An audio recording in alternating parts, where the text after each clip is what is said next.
Napoléon, poussé par son insatiable appétit de pouvoir et de gloire, porta son regard sur la Russie en l'an 1812. Avec son imposante armée à ses ordres, il se lança dans une campagne audacieuse pour soumettre le vaste empire russe et étendre sa domination sur l'Europe. Alors que l'armée de Napoléon avançait plus profondément en territoire russe, elle se heurta à une stratégie rusée employée par les forces russes.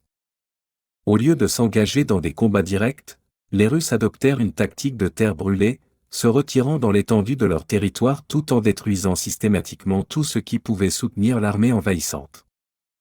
Inébranlables, les forces de Napoléon continuèrent d'avancer, leur détermination ne pouvant être égalée que par la dureté du terrain russe. Après des marches épuisantes et des escarmouches, ils atteignirent enfin l'ancienne ville de Moscou, leur prix les attendant.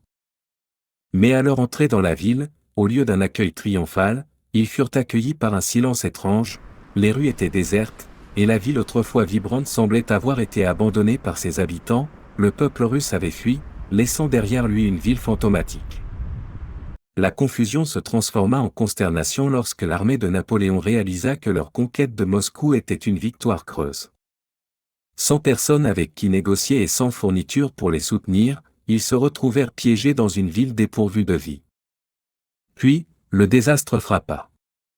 Des incendies, qu'ils soient accidentels ou provoqués, commencèrent à se propager dans toute la ville, les flammes consumèrent tout sur leur passage, transformant les rues en brasiers et les bâtiments en cendres. Les soldats de Napoléon, déjà fatigués de leur voyage, luttèrent désespérément pour contrôler l'incendie, mais c'était une bataille qu'ils ne pouvaient pas gagner. Alors que les feux faisaient rage, consumant le cœur de Moscou, Napoléon et son armée durent faire face à une réalité sombre, leur rêve de conquête s'était transformé en cauchemar de défaite. Avec l'hiver qui approchait et leurs ressources s'épuisant, ils n'eurent d'autre choix que de se retirer des ruines brûlantes de Moscou, leurs ambitions contrecarrées par les flammes de la guerre.